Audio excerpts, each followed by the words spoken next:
근데 저기 소개 안 된 것 중에 동화 작가 썼다가 좀 너무 많아서 지웠는데 저는 이제 나이가 80이 되면은 그때부터 동화를 그리기 시작할 거예요.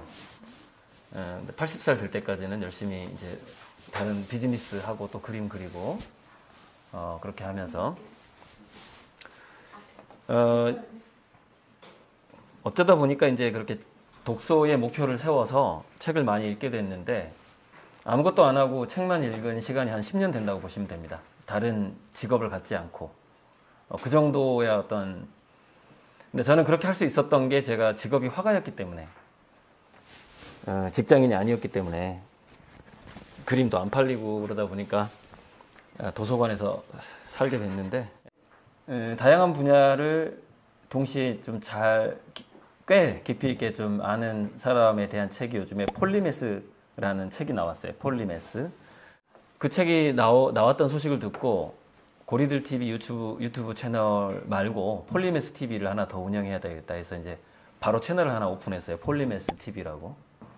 그래서 폴리메스 검색해 보면은 유튜브에 검색하든 네이버에 검색하든 그 책이 뜰 겁니다. 책. 폴리메스.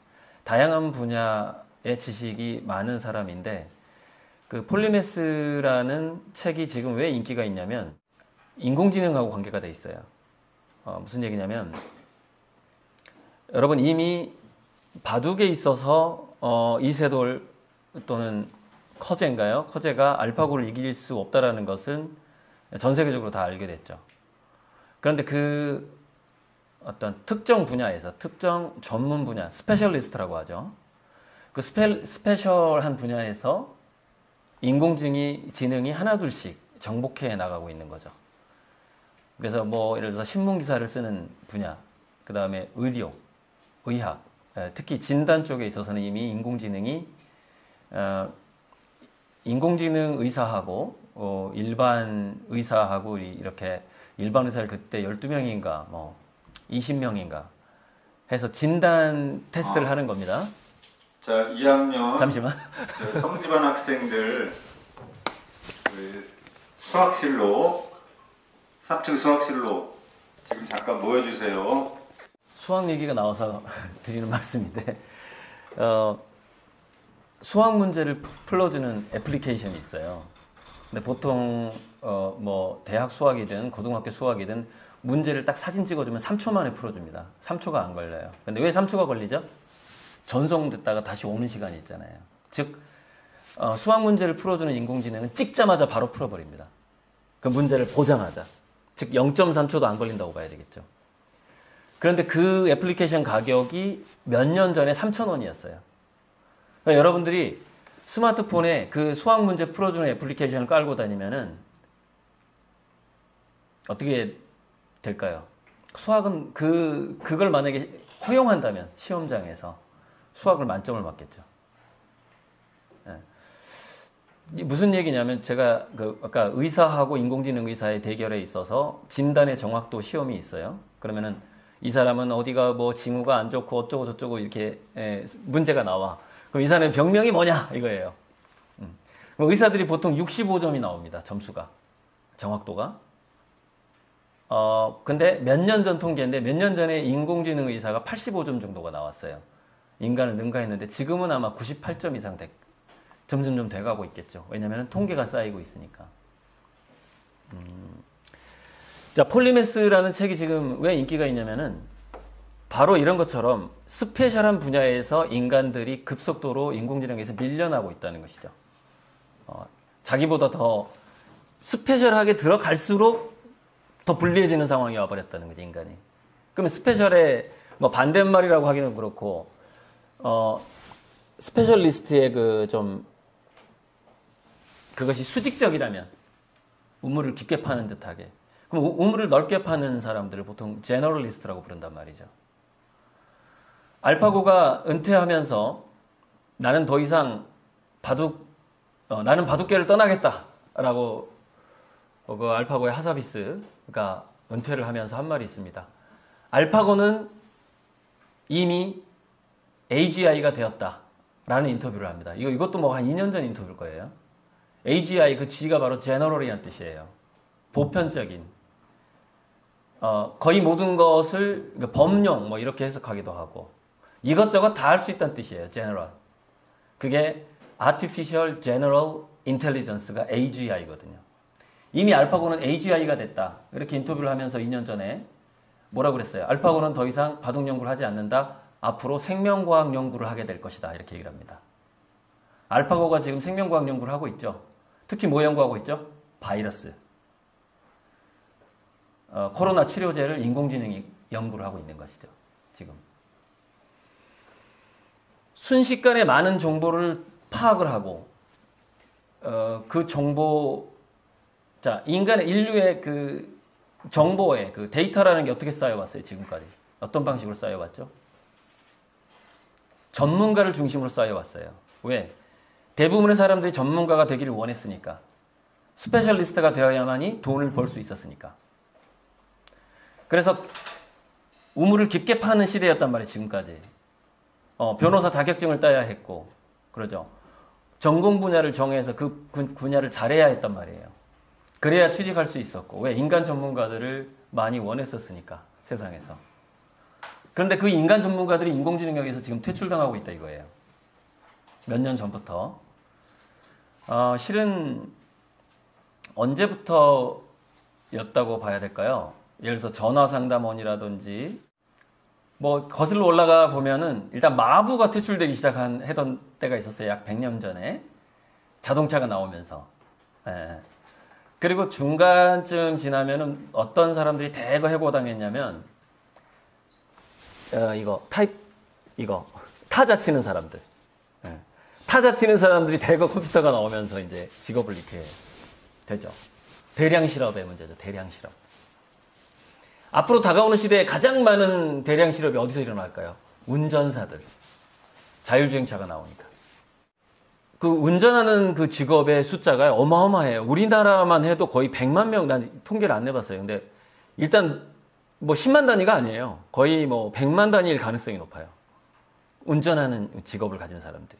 한꺼번에 실업자가 되진 않겠지만 미국 같은 데서 중국에서 지금 핸들이 없는 택시가 나왔어요. 운전대가 없는 택시가 나와서 이미 돌아다니고 있어요. 중국은 땅덩어리가 넓다 보니까 자율주행차가 돌아다니기에 적합한 도시를 아예 설계를 해버렸어. 그러니까 자율주행차가 사고가 안 나게 도시를 아예 건설해버린 거예요. 그러니까 거기서 이제 운전대 없는 택시가 돌아다니는 거죠. 중국 같은 경우에. 자, 미국은 맨 처음에 뭐부터 자율주행차가 되고 있죠? 트럭. 네, 트럭부터. 계속 고속도로 지루하게 가니까. 네, 인간이 운전하면 이거 잠을 잘 수밖에 없는. 그래서 이제 고속도로에서는 자율주행하고 지금은 이제 반반이죠. 시내에서는 드라이버가 하고 고속도로 웬만한 데서는 그냥 자율주행하고 이렇게 하고 있죠. 그러니까 운전대가 있죠. 자, 잘 생각해 보세요. 무슨 얘기냐? 스페셜리스트를 중심으로 지구상의 데이터화 되었다라는 점이 굉장히 중요한 부분입니다. 무슨 얘기냐? 지구상에는 모든 정보는 인공지능에 의해서 다 순식간에 파악이 돼요. 아까 그 수학 문제를 사진 찍자마자 풀어주는, 그 수학 문제 풀어주는 인공지능처럼. 그러니까 인공지능이 따로 있는데, 이제 그 애플리케이션 회사에서 수학 문제만 특허를 낸 거죠. 자기들 애플리케이션을 통해서 수학 문제를 풀 수 있도록 그 경로를 만들어낸 거죠. 그게 하나의 좀 브랜드죠, 브랜드. 간판 같은 건데, 이 문을 통해서만 수학 문제를 푸세요. 그게 이제 수학 문제 푸는 애플리케이션이에요.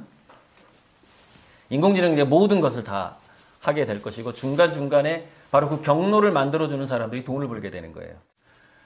자, 스페셜리스트를 중심으로 만들어진 지구상의 데이터. 그렇다면, 그리고 인공지능이 모든 데이터를 순식간에 파악할 수 있다. 이 두 가지를 한번 결합해 보세요. 그러면 무슨 얘기냐?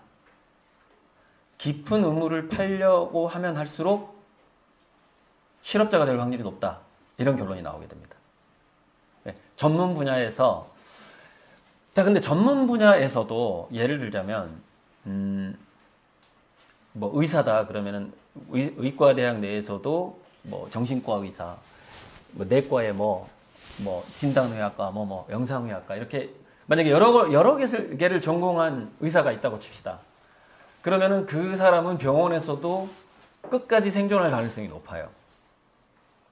왜냐면은 데이터 자체가 깊게 파는 방식으로 지구상에 현재 데이터가 형성되어 왔기 때문에 그 깊은 분야만 잘하는 사람은 잘리는 거예요, 먼저. 왜? 인공지능한테 도저히 이길 수가 없으니까. 그러면은 다양한 전공을 가진 사람, 다양한 것을 박식한 사람들은 뭐예요? 뭔가를 깊이 파는 인공지능을 연결 지을 수 있는 능력이 살아나는 거예요. 그게 폴리메스예요. 그걸 뭐라고 그럴까요? 연결지능이 생기는 것이죠. 그래서 지금은 둘 중에 하나입니다. 인공지능 시대에는. 예전에 전문가들이 파지 않았던 우물을 파거나 그럼 새로운 데이터가 형성이 되겠죠. 그러면 예전에 전문가가 없었던 분야를 여러분이 만약에 파게 된다면 여러분이 인공지능을 가르치는 선생이 되는 겁니다. 왜? 데이터를 형성하는 사람이 되기 때문에. 데이터의 창조자가 되기 때문에. 굉장한 천재여야 되죠. 좀 쉽지는 않은. 노벨상을 탈 만한 천재도 쉽지 않을 수도 있어요. 지금 굉장히 많이 이게 발달한 상황에서는. 하지만 저는 그런 분야가 남아있다고 생각합니다. 여러분이 지구상에 그 어떤 사람도 전문가가 돼보지 못했던 곳에서 전문가가 될 수 있다. 오케이. 할 수 있다고 봐요. 확률은 좀 낮겠지만은. 자, 확률이 더 많은 게 있어요. 그게 뭐냐? 수많은 그 전공 영역을 수박 겉핥기식으로 한 200개를 전공을 하는 거야. 200개. 자격증을 한 200개를 따는 거야. 자, 200개 분야를 200개 자격증, 200개의 전공. 책은 요새는 10,000권 가지고 안 되는 것 같아. 최소한 200개 분야에 20,000권 정도의 책을 훑어봐야 폴리메스의 자격이 있지 않을까라는 생각이 들어요. 제 스스로 제가 폴리메스가 됐다라는 자신감하에 저는 대략 12,000권 이상은 읽은 것 같아요. 교양서적을. 그러면 이건 지금 제 세대에는 뭐 폴리메스라고 말할 만한데 여러분 세대에는 12,000권까지가 안 될 것 같아. 20,000권에서 50,000권 정도는 아주 빠른 속도로 훑어봐야 돼. 그것도 200개가 넘는 전공 분야의 책들을. 한 전공 분야를 20권의 책을 읽게 되면 대략 그 전공자의 75%의 지식을 양을 확보하게 된다는 통계가 있어요. 어떤 분야든 20권의 책을 읽으면 미술 분야다. 그러면 미술 분야 20권의 책을 읽으면 대략 75%는 75점은 맞아. 그 시험 문제를 냈을 때. 뭐 수능 시험 정도의 수준이라고 봤을 때. 75%. 근데 거기서 85%까지 올리려면 어떻게 해야 돼? 200권의 책을 읽어야 돼. 각 분야마다. 거기서 10점 올리기가 되게 어려워요. 거기서 5점을 올리려면 한 2,000권을 읽어야 돼. 85점에서 90점이 되려면. 근데 그렇게까지 갈 필요가 없다는 거야. 왜? 인공지능이 더 빨리 가니까. 그거보다도 이 폴리메스 시대, 인공지능 시대에는 25%의 지식, 즉 10개 분야의 75점의 지식을 10개 분야에 75점 정도의 지식을 가진 사람보다 200개 분야에 25점의 지식을 가진 사람이 훨씬 유리한 시대가 오고 있다 이거예요. 굉장히 관심사가 다양해져야 된다는 얘기죠. 지금 혹시 인공지능과 미래인문학을 대충 훑어본 사람, 질문 생각해둔 사람. 오케이, 질문이 뭐예요? 책에서 인공지능을 이제 착한 추장이라고 표현을 하셨는데 저는 이제 나쁜 적도 있을 거라고 생각했는데 왜 착한 추장이라고 표현을 하셨는지 이유가 좀 궁금했습니다. 샤이 트럼프라고 아세요? 샤이 트럼프? 그 여론조사 할 때, 그 브래들리 효과라는 건데 여론조사 할 때 나는 제가 어떻게 트럼프를 찍겠어요? 안 찍어요. 여론조사 할 때 이렇게 얘기를 해. 근데 멀리 들어가서는 트럼프를 찍어. 트럼프한테 뭔가 꽂힌 거야. 트럼프면 뭐 될 것 같아. 뭐 이런 식으로. 이 브래들리 효과는 이제 원래 약간 그 진보 계열의 흑인 후보였는데, 흑인 후보를 찍겠다고 말하고 자기 가슴 속에서는 어떻게 흑인이 그래도 대표가 되면 되겠어. 그러면서 백인을 찍었던. 그것 때문에 생긴 게 이제 그 브래들리 효과인가 그런 건데. 여러분, 이렇게 생각해 보세요. 인공지능의 식량은 데이터예요. 그죠? 자, 그러면 여러분이 대외적으로 글을 쓰거나 유튜브에 방송을 찍거나 할 때 나는 누구누구를 테러시켜 버릴 거야. 뭐 나는 나쁜 놈이야 이렇게 광고하는 사람 별로 없잖아요. 그런 사람보다는 나는 인공지능을 활용해서 나는 내 직업 분야에서 뭘 해서 누구에게 보탬이 되는 사람이 되고 싶다. 내 삶의 의미를 찾고 싶다. 착하게 살고 싶다. 라는 사람이 몇 배가 많죠? 나 누구를 테러해버리겠다 하고 나 착하게 살고 싶다 하고 여러분 일기장 쓸 때 장래 희망을 할 때 나는 강도가 장래 희망입니다라고 쓰는 사람이 몇 %고 나는 뭐 대통령이나 정치인이나 뭐 자선사업가가 된다거나 과학자가 되겠어요라고 쓰는 사람이 몇 %일까요?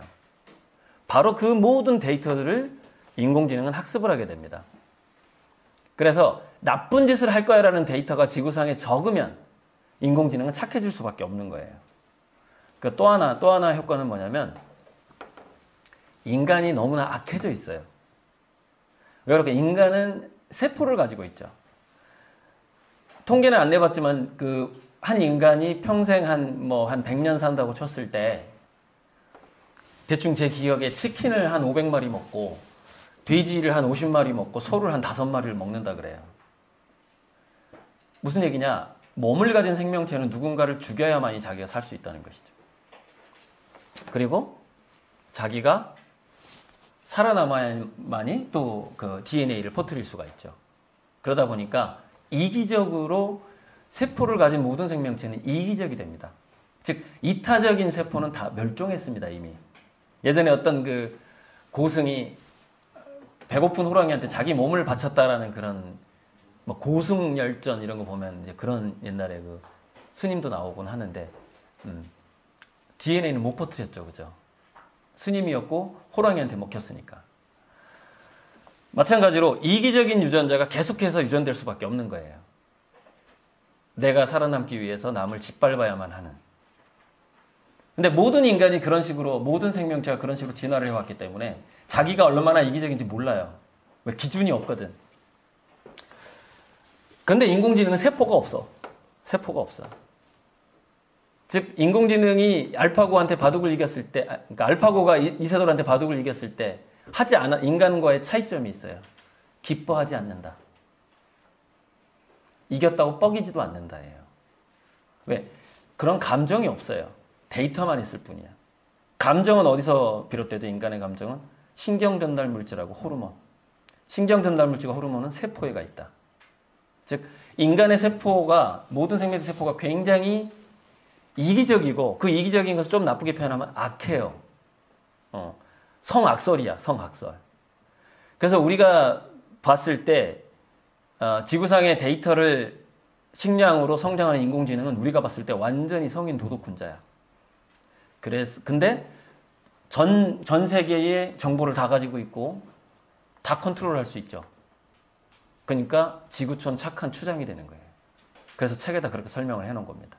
자동차 인공지능이 2020년대부터 발전 확산한다고 하셨는데 지금 코로나 시기도 겹치고 하는데 이 이후에 자동차 인공지능의 발전이 어떻게 될 것인지 어떻게 예측하시는지 궁금해요. 좀 이런 게 있어요. 아까 이 학생이 했던 질문하고 조금 겹치는데, 자, 인공지능이 나빠질 수도 있지 않겠느냐? 예, 맞아요. 나빠질 거예요. 근데 이기적인 인간이 인공지능을 활용하니까 우리가 보기에는 인공지능이 나쁜 인공지능처럼 보이게 되는 거죠. 즉, 뭐 전쟁하는 로봇을 인간이 만들잖아요. 그렇게 프로그램을 하고 학습을 시키면 걔는 이렇게 걔도 실수하잖아요. 표적을 좀 테러리스트만 죽여야 되는데 옆에 있는 사람까지 같이 죽을 수도 있는 거거든요. 그런 방식인데 자율주행차는 인공지능 기업의 주인은 이기적인 인간이죠. 예, 돈 되는 건 뭐든지 다 합니다. 그래서 생각을 해봐요. 자, 우리나라만 뭐 몇십만 명인지 100만 명인지 모르는 운전기사가 있어요. 그 사람들이 뭐 매달 한 500만 원씩 번다고 칩시다. 근데 그러면은 임금이 그 임금을 뺏고 싶다는 생각 안 들겠어요? 그리고 비대면이고 코로나 시대다 이거예요. 그러면은 우리 자율주행차는 차고지에 들어왔을 때 완벽하게 소독을 한다. 시내에 돌아다니는 택시 함부로 타지 마세요라고 광고하지 않을까요? 그렇게 광고하겠죠. 네, 그렇습니다. 인공지능을 먼저 발달시킨 기업은 굉장히 이기적으로 활동을 할 겁니다. 그래서 부익부 빈익빈이 심해질 것이고 굉장한 실업자가 많이 나오겠지만 그 실업자들은 누구한테 떠넘겨 버릴까요? 국가한테. 야, 국가 니들이 알아서 해. 나는 정당하게 특허 내고 기술해가지고 이렇게 해가지고 장사하는 건데 왜 그래? 내가 우리가 불법했어? 특허 내서 차 팔아먹는 게 불법이야? 이렇게 나오겠죠. 많은 사람들이 실업자가 됐어. 국가가 알아서 하라고. 이렇게 나오겠죠. 그럼 국가는 어떻게 나갈까요? 야, 이것들 세금 엄청 뜯어버려야 되겠는데? 이렇게 나가겠죠. 근데 세금 뜯기가 너무 어려워. 다국적 기업이야. 우리나라 기업이 아니야. 외국 기업을 어떻게 세금을 뜯어요? 그래서 향후 우리나라는 20년 동안 엄청 고난의 시기가 오는 겁니다. 그 시기를 여러분들은 어떻게 극복하면 돼요?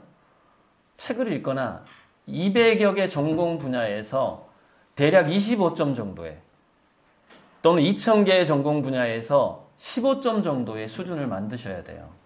폴리미스가 돼가야 한다 이겁니다. 지금부터 되라는 얘기는 아니고 일단 대학 간 다음에 우리나라 좀 우리가 약간 좀 부모님의 바람과 좀 타협을 하자는 거지. 타협을 해야지. 지금부터 그러는 거 괜찮긴 한데 리스크가 너무 커. 전략을 잘 세워야 되는데 제 책을 보면 이제 그 구체적인 미래 산업이 이러이러한 것들이 특허가 나면서 발달하게 될 것이다라고 후반부에 자세하게 나와요. 미래 산업 팁이라고 그래가지고. 그걸 하나씩 읽으면서 여러분들이 어떤 전공을 정할 것인가를 참고하면 좋아요. 왜? 왜냐? 사라지는 기술들이 많아지니까. 나는 앞으로 새롭게 뜰 분야, 그 다음에 지금 현재 유행하고 있는 분야에 대해서 이미 책에다가 적어놨단 말이죠. 나중에 전공 정할 때 참고하시기 바라고. 이 나인이라는 책은 제 추측에 그 이지성이라는 작가가 에잇이라는 책을 이걸 보고 따라했다는 느낌이 많이 들거든요. 근데 그 에잇이라는 책은 좀 엉망이니까 그냥 패스해도 돼요. 굉장히 너무 비전문가스러운 책이에요. 별로 인공지능에 도움 안 됩니다. 읽어봐야 안 되고. 그런데 이 나인이라는 책은 MIT 미디어랩의 그 소장들이 썼단 말이죠. 권위보다 창발, 즉 기존의 권위가 무너지고 새로운 권력들이 자꾸 생기게 된다는 뜻이에요. 기존의 것, 그러니까 여기서 기존의 것이라는 것은 여기 계신 선생님들한테 좀 죄송하지만 선생님이 혹시 수업 시간에 여러분들은 이걸 하면 좋을 거예요 라고 말하면 절대 안 돼요. 그건 기존의 것이에요. 여러분들이 미래에 뭘 해야 좋을지 나도 모르겠어요 하면 그 사람이 진짜 선생님이에요. 지금 시대는 그래요. 30년 전에는 좀 달랐겠지만. 권위보다 창발, 뭔가 새로운 것들이 여러분들의 삶을 구성하게 된다 이거죠. 기존에 많이 알려졌던 것들보다. 다음, 푸시보다 풀. 이거는 뭐냐면은 이렇게 업다운이 있는데 예를 들자면 이거 해 저거 해 전략이 안 통한다는 거죠. 자, 위에서 윗사람이 이걸 하면은 밑으로 이게 퍼져가겠지. 이게 안 통한다는 거예요. 푸시보다 풀은 뭐냐면은 자기가 먼저 모범을 보임으로써 팬들이 형성되는 거, 팬층 그런 게 이제 풀 전략인데 푸시 전략이 아니라 막 의도적으로 막 광고하고 하는 게 아니라 자기가 이렇게 재미있게 사는 것이 저절로 알려지는, 지금은 SNS가 많이 발달돼 있으니까 저절로 알려져서 팬층이 형성되는 전략 이런 거예요. 그러니까 푸시보다 풀에서 여기서 굉장히 중요한 게 뭐가 중요하냐? 매력이 굉장히 중요해요. 매력. 그러니까 매력과 재미. 과거의 그 권위라는 것은 권력, 돈, 그런 거였죠. 그 다음에 위력. 권력은 총구에서 나온다. 뭐 유명한 말이 있죠. 내 말 안 들으면 죽여버릴 거야. 뭐 이런 거. 예전에 그런 일이 많이 있었죠. 그런 게 아니라 매력과 재미로 이끌어가는 세상으로 바뀐다. 3번 지도보다 나침반. 지도는 없다. 지도가 계속 바뀐다. 성공의 지도가 계속 바뀌어버려요. 근데 대략 방향은 알 수 있다. 재미와 어떤 그 창의성과 이런 것들이 미래의 어떤 힘이다. 그런 어떤 방향은 우리가 알 수 있는데, 뭐 어떤 재미냐, 어디서 노는 재미냐 이래버리면 지도가 없어. 지도보다 나침반. 안전보다 리스크.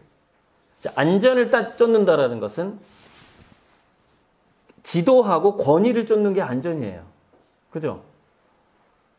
로드맵이라고 하죠. 이 로드맵. 야, 이 로드맵으로 가면은 안전해. 너 안전빵으로 성공할 수 있어. 뭐 이런 거. 그런 게 없어. 아예. 전부 다 리스크만 있는 거예요. 여러분의 인생에 있어서는 앞으로. 그러니까 내 삶 자체가 리스크다라고 생각하고 지금 공부하는 게 훨씬 나아. 리스크를 피해야지라고 공부하면 안 돼. 예. 그러면 더 큰 리스크를 만나게 된다는 거죠. 순종보다 불복종. 순종? 보통 권위에 순종을 하죠. 순종하면 안 된다는 거야. 그런데 이 책에 구체적으로 들어가면 이런 얘기가 나와. 건강한 불복종이어야 된다라는 단서가 달려 있어요. 무조건적인 반항 말고. 그 불복종이 상당히 건강해야 된다. 건강한 불복종이란 과연 무엇일까? 자기 신념이나 자기 느낌이 강해야 되겠죠. 그리고 그것은 공익적인 것이어야 될 것이고, 이기적인 것이, 그 어떤 대의 자체가 아주 선량한 것을 방향성에 놓고 불복종을 해야 되겠죠. 자, 이론보다 실제. 이론보다 실제. 모든 이론화된 것은, 데이터화된 것들은 아까 뭐라 그랬어요? 인공지능이 먼저 접근해서 다 파악한다. 그렇게 얘기했죠. 근데 이론보다 실제에서 이 실제는 뭐냐면 자기 몸이 참여하는 경험을 말하는 거예요. 자기 감각과 몸이. 그래서 세상에 암묵지라는 말이 있는데, 글로 쓴다거나 공식으로 만들기가 어려운 지식들이에요. 그리고 내가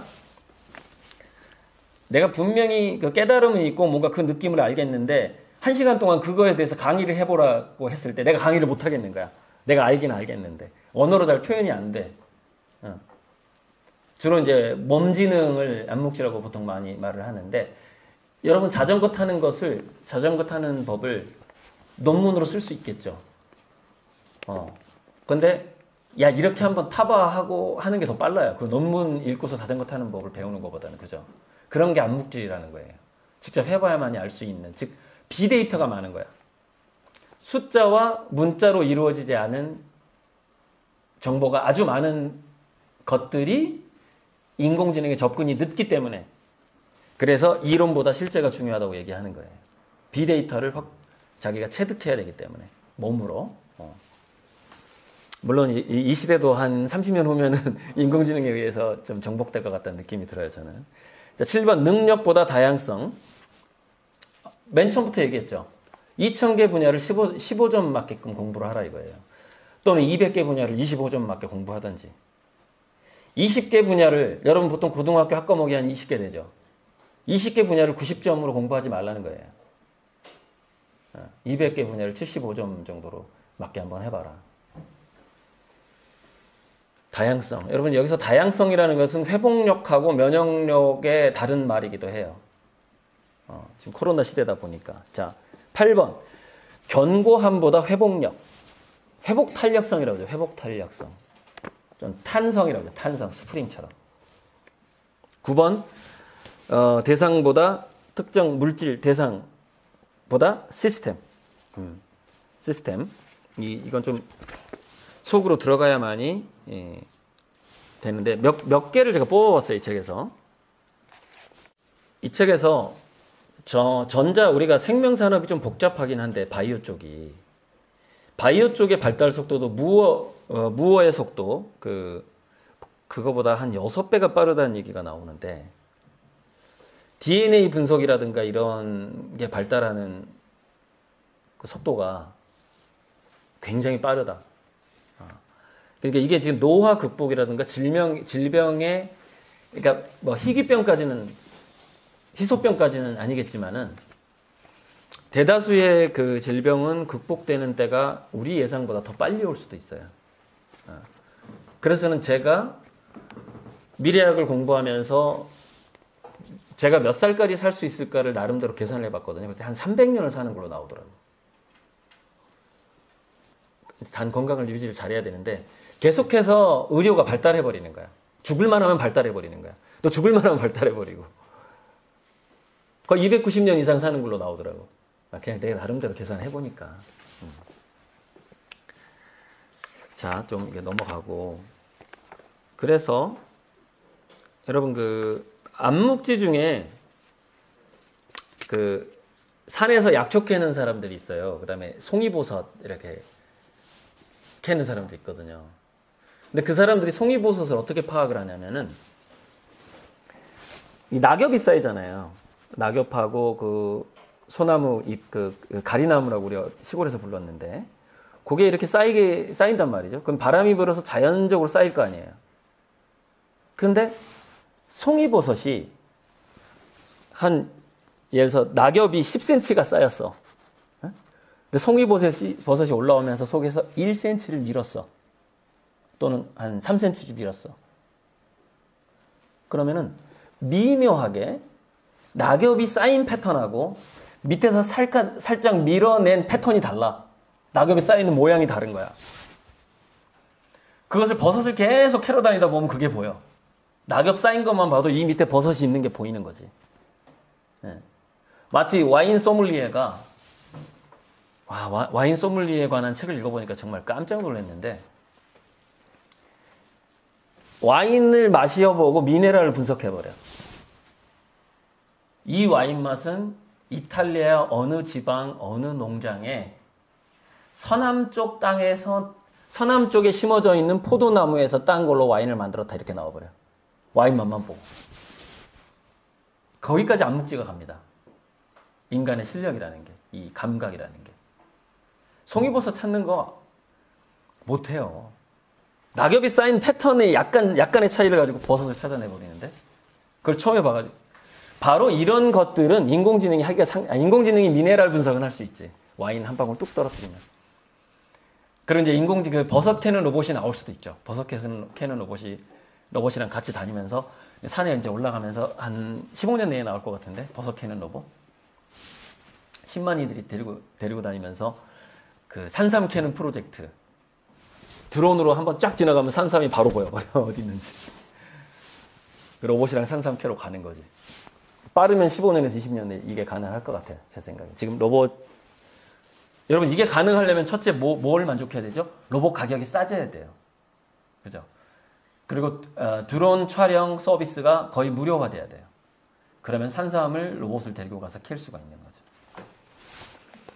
아무튼 20년이면 짧은 세월이 아닙니다, 여러분. 여러분 기익 이코노미라고 들어봤어요? 기익 이코노미? 우리는 어떤 일을 1년 공부해서 1년 써먹고 폐기 처분해야 돼. 한 달 공부해서 2달 써먹고 폐기 처분해야 되고 2년 공부해서 6개월 써먹고 폐기 처분해야 돼. 이게 기익 이코노미예요. 즉시 학습. 즉시 배워서 즉시 써먹고 사라지는 거야, 그 지식이. 예. 지식이 계속 쓰레기통으로 들어가. 우리 인간의 그 두뇌에서 굉장히 중요한 게 패턴인지 능력하고 심미안이 굉장히 중요해요. 패턴인지. 지식의 변화의 패턴을 읽을 줄 알아야 되는 것이지 지식 자체를 아는 것보다 그걸 지혜라고 말하지. 지혜. 패턴인지 능력을. 심미안도 이제 심미안이라는 것은 깊이 볼 수 있는 지혜고 패턴인지는 넓게 볼 수 있는 지혜인데 그 심미안과 패턴인지 능력이 결합이 되면 그 사람에게 선견지명 능력이 생기는 거예요. 미래를 예지할 수 있는 거지. 만약에 여러분이 내가 깊은 분야의 전공자가 되고 싶다. 스페셜리스트가 되고 싶다. 그러면은 전 세계적인 신화가 돼야 돼. 아, 나는 내가 이거 한번 전공하면 전 세계적인 신화가 될 수 있어. 누가 봐도 난 세계 1인자가 될 수 있어. 그럼 그거 하세요. 그렇게 자신 있으면. 근데 그렇게 할 수 없다면은 어떤 문화 속에서 문화 다양성 확보해야 돼. 문화 다양성. 자기가 세계 넘버원이 확실하게 나면 될 수 있다. 그러면 스페셜리스트가 되시면 돼요. 아니면 문화 다양성을 확보해야 되는 거야. 넓게, 넓은 방식으로 가야지. 또 하나, 돈은 흔해지고 아이디어가 귀해지는 시대가 온다. 폴리미스하고 연결되는 거예요. 돈은 흔해져요. 여러분 중에 투자할 사람들은 점점 많아져. 그런데 창발, 새로운 아이디어를 창발해내기가 너무 어려운 것이죠. 이 시대의 그 다양성은, 다양성, 여러분들이 앞으로 살아갈 때, 이거는 좀 이렇게 내 책에 없기 때문에 좀 이렇게 적어보는 것도 괜찮고, 제가 유튜브에 이렇게 좀 제목에다가 집어 넣을 만한 중요한 키워드인데, 제가 이 책을 읽다가 보면은, 이런 책을 읽다 보면 중간에 제가 말을 지어내는 거예요, 이렇게. 그러니까 여기까지 읽고 결론을 내린 거예요. 아, 이거 세 가지가 참 중요하구나. 굉장히 중요한 거. 첫째, 건강한 불복종이 있는가, 나에게. 나는 지금 누군가에 반항을 하고 있는가, 현재. 불복하고 있는 게 있는가 없는 걸 점검해야 돼. 내가 누군가에게 지금 반항을 안 하고 있고 어떤 시스템이든 뭐든 간에 내가 지금 반항하는 게 하나도 없어. 위험한 거야. 친구가 됐든 부모가 됐든 선생님이 됐든 아니면 이런 권위 있는 책이 됐든 나 이 책을 읽으면서 이 책의 의견에 내가 동의할 수 없어. 뭐 이런 거. 뭔가 자기가 동의할 수 없는 게 있어야 돼. 지금 없더라도 대학교 가면 꼭 있어야 돼요. 네, 지금 없더라도. 지금은 그냥 점수 올리는 거 괜찮아요. 오케이. 나 인정해준다. 자, 두 번째. 유연한 일탈이 있어야 돼. 유연한 일탈. 즉, 딱딱한 일탈 말고, 딱딱한 일탈이 뭐죠? 가출이야. 유연한 일탈은 뭐죠? 이어폰 끼면서 엄마 얘기 듣는 척 하는 거야. 네네네 하면서 이어폰 들고 난 딴 생각하고 있어. 딴 생각하는 거야. 근데 수업 듣는 척 하면서 딴 거 하는 거야, 딴 거. 이런 게 유연한 일탈이에요. 그러니까 어떤 시스템에서 새로운 것을 준비하려면은 유연한 일탈이 굉장히 중요합니다. 직장 생활을 할 때도 마찬가지예요. 직장을 나갈 준비를 하는 거지. 직장 생활 하면서 이런 것들. 열심히 하지 말라는 얘기가 아니라 그런 유연한 일탈과 건강한 불복종이 있어야 된다는 거예요. 또 하나 굉장히 중요한 게 있어요. 이 책의 3분의 2를 읽고 제가 결론을 내린 거예요. 또 하나 중요한 거. 이타적 치열성이 있어야 돼. 나는 다른 사람들의 고통과 행복을 신경을 쓰고 있는가. 고통을 줄여주고 행복을 증진시키고자 하는 치열함이 있는가, 나에게. 이타적 치열함. 이타적 치열함이라는 게 지금은 잘 안 알려질 수가 있는데 여러분들이 이제 사회생활을 완벽하게 할 정도 한 10년 후에서 20년 후가 되면은 인간의 뇌파가 스캔당하는 시대가 와요. 뇌파가 스캔당해요. 무슨 얘기냐? 여러분들 두뇌 속에 편도체라는 기관이 있고 그 주변을 감싸고 있는 대뇌 변연계라는 것이 있는데 거기에서 이타적 호르몬이 많은지 이기적 호르몬이 많은지가 그냥 스캔당해버려. 자기 소개서를 쓸 필요가 없어. 두뇌가 스캔당해버린다니까 그냥. 그러면 인공지능이 뭐라고 얘기하는 줄 알아요? 당신의 두뇌는 이기적인 뇌파가 너무 많으니까 그냥 집에 가서 쉬세요. 나와서 활동하면 사회에 해가 될 것 같아요. 아무것도 안 줍니다. 기회를. 그렇게 될 수 있다는 거예요. 근데 좀 거기까지도 안 가고 그냥 모든 인간이 지금 사실은 인공지능한테 퇴출될 위기가 좀 빨리 올 것 같긴 한데 어쨌건 그런 영향은 있게 된단 말이에요. 우리의 생각이 읽히는 시대를 준비해야 돼요, 여러분은. 내 생각이 읽히는 시대. 그러니까 사실은 이미 왔지만 지금 실험실에만 성공을 했어요. 실험실에서만. 어디까지 성공했냐면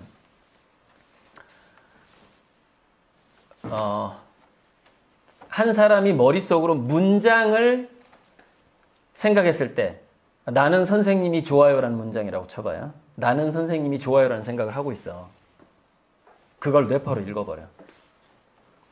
머릿속에 생각하고 있는 문장을 읽어버려. 여기까지 지금 실험 단계에 와 있습니다. 한 사람이 머릿속에서 생각하는 숫자 1부터 9까지 생각해 보세요.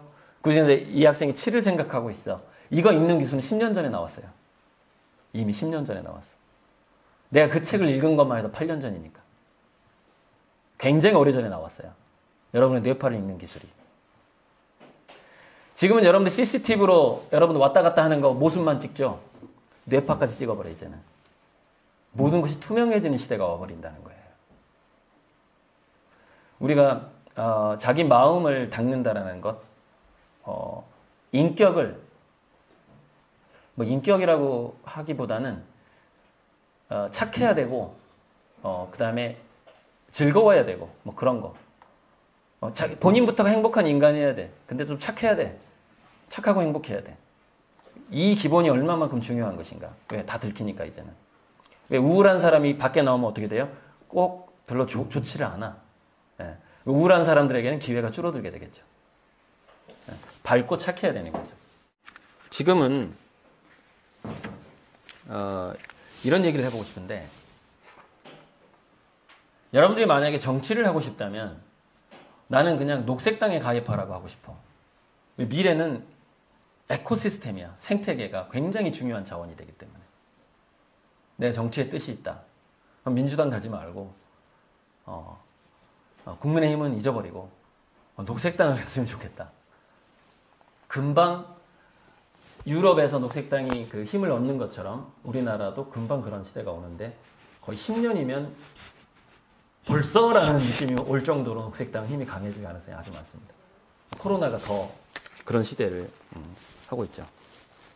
자, 이것으로써 1부 강의를 마치고 2부 강의에서는 아무튼 질문도 좀 생각해내시고 제 책을 중심으로 해서 한번 해보도록 하겠습니다. 자, 휴식 시간 갖겠습니다. 네.